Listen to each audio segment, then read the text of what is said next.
네, 라이언 투자자분들의 고민을 해결해드리고 좀 더 가까이 다가가기 위한 시간이죠. 스피드 종목 상담 출발하겠습니다. 자, ARS 문자, 전화 통해서 신청 접수가 가능합니다. 저희가 상담 도와드릴 텐데요. 전화번호는요. 1599-8338번입니다. 문자도 함께 하실 수 있는데요. 샵 누르시고요. 8338번 누르시고 문자 통해서 보내주세요. 보유하고 계신 종목과 매수 가격, 비중 보내주시면 저희가 오전 10시 30분과 오후 2시 30분 매일매일 스피드 종목 상담 진행해 드리겠습니다.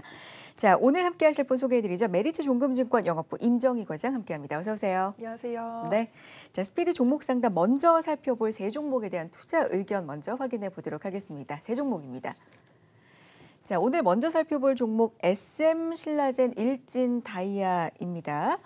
보유 의견인지 그렇군요. 세 종목 모두 다 보유 의견 과장님께서는 주셨는데 먼저 첫 번째 종목부터 살펴보겠습니다. SM인데 신청해 주신 시청자님은요. 매수가가 41,100원에 매수를 하셨고요. 비중은 15%를 가지고 계십니다. 사실 4월 초에 52주 신고가를 기록을 하고 나서 최근 지속적으로 하락을 하고 있는 SM인데 어떻게 보면 좋을까요? 네, 우선 SM 그 콘텐츠의 아주 대표 종목으로 볼 수 있는 상황입니다. 네. 이제 1분기 들어서 실적 시즌이 다가오면서 이제 중국 수혜를 볼 수 있는 가장 콘텐츠도 가장 중요한 역할을 하는 종목으로 볼 수가 있는데요. 우선은 그 실적에 따라서 주가의 흐름이 계속적으로 움직이는 것 같습니다.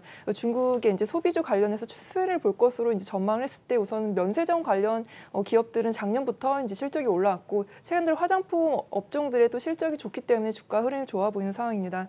SM 역시도 이런 중국에 대한 콘서트 재개 기대감 이러한 부분들이 충분히 작용할 수 있는 상황들인데 아직까지는 이러한 부분에 있어서 뚜렷한 이제 실적이 나오지 않기 때문에 주가는 최근 들어 좀 조정받은 것으로 볼 수가 있는 상황이고요. 네. 우선은 SM은 이런 컨텐츠 관련된 여러 가지 엔터테인먼트 쪽으로 계속적으로 강화를 해왔습니다. 예를 들면 키스트를 인수한다던가 혹은 FNC 에드컬처도 이제 인수를 했기 때문에 이렇게 컨텐츠적으로 계속적으로 회사를 키웠다는 부분들은 여기에 좀 강력한 베팅을 한다고 볼 수 있는 상황으로 이제 해석을 할 수가 있어서 우선 컨텐츠 쪽에서는 확실한 대표 종목으로 보시는 게 맞다고 보고 있고요. 네. 지금 종목 상담 신청하신 거 보시면은 현재 매수가가 41,100원으로 나오고 보유 비중이 15%인 걸로 지금 얘기를 들었습니다.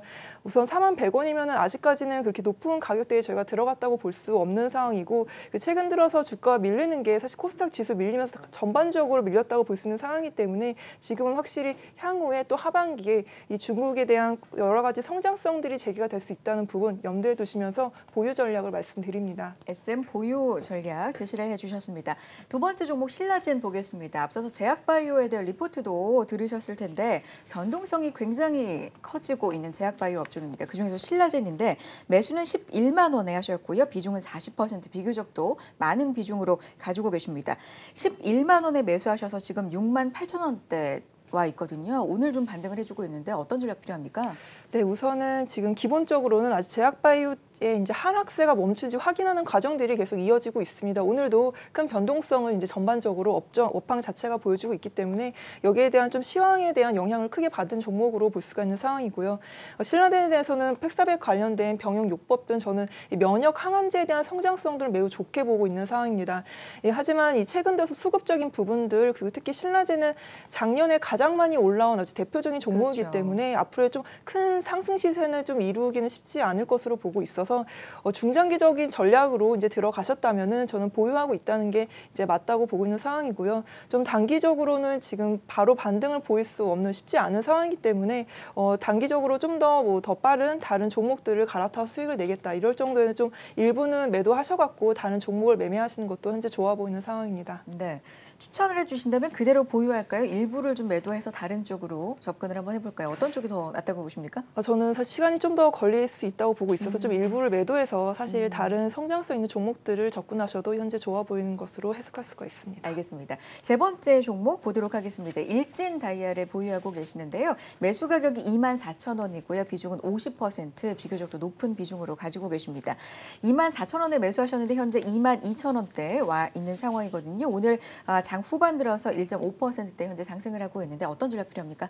네, 일진대하 역시도 그 수소차에 대한 아주 가장 대표적인 종목이죠. 앞서 설명드린 SM SM과 좀 비슷한 주가 흐름을 보여주고 있습니다. 이 작년부터 수소차에 대한 성장성들, 모멘텀들이 좀 부각이 되면서 올해 이제 초까지는 매우 강세를 보였었는데 최근에 이제 가격 조정, 기간 조정을 계속 보여주고 있습니다. 이 수소차에 대한 성장성을 이제 저가 계속 가져갈 거냐 이게 매우 좀 중요할 것으로 보고 있는데 우선 이 수소차에 대한 부분, 신재생 에너지, 혹은 친환경 에너지에 대한 이 정책적인 부분들은 계속적으로 부각되어 있고 확실한 방향성이 이제 설정이 되었기 때문에 네. 저는 이제 미래 성장성을 가지고 보유 전략을 이제 가져가시는 게 맞다고 보고 있는 상황이고요. 네. 실제적으로 수소차 관련해서는 국내에서는 그렇게 좀 두드러지진 않은데 이 일본에서는 확실하게 이 수소차에 대한 성장성들 혹은 보편화 상용화를 이끌고 있다는 게 저희가 미래를 좀 볼 수 있는 가장 가까운 가시화할 수 있는 부분들을 보고 있어서 일젠 다이아 그 수소 탱크를 만드는 회사로 저희가 이 수소차에 대한 성장성을 이제 가지고 보유 전략을 가져가는 게 좋아 보입니다. 알겠습니다. 자, 이렇게 세 종목 상담을 해드렸고요. 빠르게 나머지 준비되어 있는 세 종목도 보도록 하겠습니다. 보유 의견인지 혹은 비중 축소 의견인지 정리해 볼까요? 현대제철과 제이컨텐트리, 네페스 상담이 들어와 있는데 현대제철은 보유, 제이컨텐트리도 보유, 네페스는 비중 축소 의견을 주셨습니다. 하나하나 살펴보도록 하죠. 먼저 현대제철입니다. 매수 가격이 56,900원에 매수를 하셨고요. 비중은 50%를 가지고 계신 분인데 경협 기대감에 굉장히 최근에 많이 오른 종목이죠. 어떻게 봐야 될까요? 네, 맞습니다. 이 철강 업종 자체가 이제 지난주부터 계속 강세를 네. 보여줬기 때문에 현대제철도 최근에 좋은 흐름을 보여주고 있는데요. 이게 오른 이유가 남북 경협 관련된 이유라면은 충분히 저는 보유하고 있는 게 맞다고 보고 있는 상황이고요. 이제 철강 업황 항상 이제 설명을 드리는 부분은 역시 철강 그 제품에 대한 인상이 실질적으로 이루어질지 혹은 이제 중국의 철강 가격이 계속적으로 유지가 되는지가 항상 이 기본적인 펀더멘털 부분들인데 이 기본적인 실적에 대한 부분들에 대한 성장성 아직까지 이렇게 뚜렷하게 두드러지는 부분이 아직까지는 나오지 않고 있습니다. 다만 이유가 남북 경협 쪽으로 엮이는 거라면은 현재 남북 경협주들이 또 오늘도 좋은 흐름을 보여주고 있기 때문에 이 대장주들이 꺾이기 전까지는 현대제철 보유하시는 전략이 저는 맞다고 보고 있습니다. 알겠습니다. 대장주의 흐름에 따라서 좀 지켜볼 필요가 있다. 자, 다음 종목 제이컨텐트리 보겠습니다. 매수하신 가격은 7,670원이고요. 15% 비중을 싣고 계시는데 제이컨텐트리 오늘 3%대 상승 보여주고 있고요. 7,000원대 초반에 와 있는데요. 하락을 지속하다가 오늘 반등해 주네요. 어떤 전략 좋습니까? 네, 역시 제이콘텐트리도 저는 보유 전략을 말씀드립니다. 현재 이런 대장주들이 큰 변동성을 좀 보여주고 있지만 어쨌든 제이콘텐트리 역시도 컨텐츠 쪽에서 가장 강한 성장성을 보유하고 있는 회사이기 때문에 계속적으로 보유해야 된다는 거 말씀드리고요. 역시 제이콘텐트리의 이제 주가 흐름을 따라가는 건 넷플릭스라는 미국 주식이죠. 이 넷플릭스에 대한 최근의 주가 흐름을 보면은 4월 중순에 좀 조정을 받다가 다시 한번 고가로 회복을 했습니다. 그렇기 때문에 이제 스튜디오 드래곤, 제이콘텐트리 모두 다 따라가는 흐름을 그동안 계속 보여줬었기 때문에 저는 계속적으로 보유 전략을 말씀드리고요. 넷플릭스 주가가 꺾이기 전까지는 그리고 제이콘텐트리 역시도 이 중국 쪽에 대한 성장성을 확실하게 올해 하반기에는 보유하고 있는 상황이기 때문에 SM과 마찬가지로 그래서 이러한 부분들 컨텐츠 관련된 성장성들은 제가 계속적으로 이제 살펴봐야 될 것으로 보고 있습니다. 알겠습니다. 마지막 종목 보도록 하죠. 네페스를 가지고 계십니다. 매수하신 가격은 10,000원이고요. 비중은 20%를 싣고 계시는데 네페스 같은 경우는 비중 축소 의견 주셨잖아요. 이유 들어볼까요? 네, 넷페스 관련해서 우선 IT 관련된 이제 기업으로 볼 수가 있는 상황입니다. 우선 IT에 대한 업황이 좀 중요할 것 같습니다. 지금 오늘 삼성전자, SK하이닉스 좀 약세를 보여주고 있는 상황인데요. 우선 이 두 개의 주도주가 계속적으로 상승 흐름을 잘 보여줄 수 있을지가 나머지 IT 관련된 장비나 이제 소재 업체들이 따라갈 것으로 전망을 하고 있기 때문에 저는 이런 이제 주도주들이 강세를 보여줄지 이 부분이 가장 중요할 것으로 보고 있는 상황이라서 네. 저는 이제 IT 관련된 이제 종목들은 좀 비중 축소를 좀 가지고 계시다가 이런 주도주들이 강한 시세를 내면 그때 다시 들어가서 늦지 않을 것으로 보고 있어서 지금은 비중 축소를 말씀드립니다. 알겠습니다.